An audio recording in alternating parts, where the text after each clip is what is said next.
Bonjour tout le monde, ici Philippe Deveau, auteur du livre S'occuper de ses affaires ainsi que fondateur de Ma Santé Financière.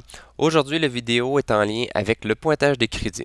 Donc, pour commencer, pour ceux qui ne le savent pas, le pointage des crédits, si vous allez sur les agences Equifax et TransUnion sur Internet et que vous allez vous-même chercher votre pointage des crédits, vous allez voir un chiffre qui se situe entre 300 et 900.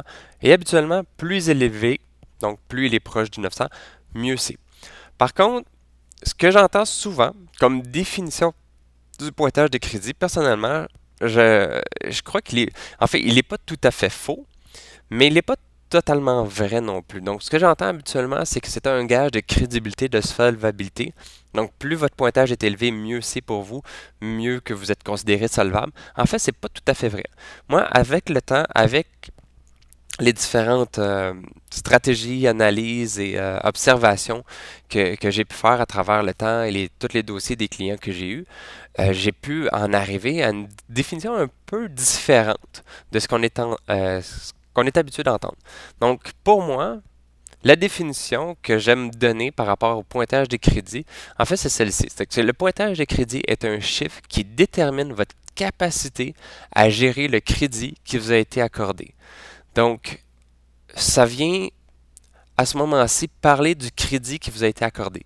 Parce que qu'est-ce qui arrive, c'est que souvent, je vois des pointages de crédit de gens qui sont super élevés, par contre, qui n'ont accès à pratiquement aucun compte de crédit, soit un, deux ou trois, qui ne sont pas énormes.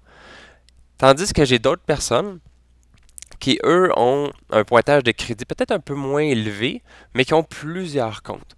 Et là, si ces deux personnes-là se comparaient, la majorité du temps, on aurait tendance à croire que la personne qui a un pointage de crédit plus élevé est en meilleure situation, qui en réalité n'est pas tout à fait vrai.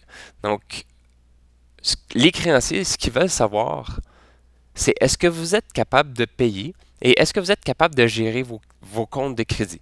Et là, si vous démontrez que vous gérez, on va dire, excessivement bien seulement un compte de crédit, mais que le compte il est vraiment bas, qu'il n'y a pas un gros montant à gérer, vous ne démontrez pas que vous êtes capable de gérer un très gros montant. Donc, quelqu'un qui a un gros montant d'argent, à ce moment-là, ça se peut que son pointage de crédit soit plus bas, mais au moins, il va démontrer qu'il est capable de gérer un plus gros montant d'argent. Donc, à ce moment-là, quand il va y avoir une personne qui va avoir, quand ces deux personnes-là vont demander du financement, bien, la personne qui a plus de crédits va probablement avoir accès aux meilleures conditions, même si son pointage de crédit est plus bas.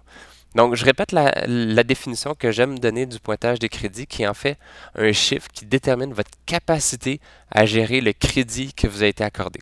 Donc, ce que vous devez comprendre de ça, c'est que vous devez démontrer que vous êtes capable de gérer des gros montants d'argent. Donc, dans la prochaine vidéo, je vais vous parler de d'autres points importants par rapport à ça pour vous faire mieux comprendre comment bien gérer votre crédit et qu'est-ce que vous devez avoir dans vos dossiers de crédit. Donc, c'est tout par rapport à cette vidéo-ci. Merci et bonne journée.